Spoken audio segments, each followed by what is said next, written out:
పచ్చని పొలాల మధ్య చిన్న గ్రామం కనిపిస్తుంది. పేద రైతు బాధగా తన పొలాన్ని చూస్తూ ఉంటాడు. ఈసారి పంట బాగా పండాలి స్వామీ అని ఆలోచిస్తాడు.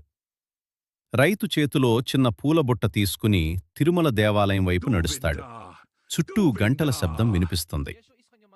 రైతు శ్రీ వెంకటేశ్వర స్వామి ముందు మోకాళ్లపై కూర్చొని భక్తితో ప్రార్థిస్తాడు. స్వామీ, మా కుటుంబాన్ని కాపాడండి అని కన్నీళ్లతో అంటాడు. దేవాలయంలో దీపాలు వెలుగుతుంటాయి. స్వామివారి ముఖం ప్రకాశంగా కనిపిస్తుంది. రైతు మనసుకు ధైర్యం వస్తుంది. కొన్ని రోజుల తరువాత గ్రామంలో మంచి వర్షం పడుతుంది. రైతు పొలాలు పచ్చగా మారిపోతాయి. పంటలు బాగా పండడంతో రైతు ఆనందంగా గ్రామస్తులకు అన్నదానం చేస్తాడు. పిల్లలు సంతోషంగా నవ్వుతారు.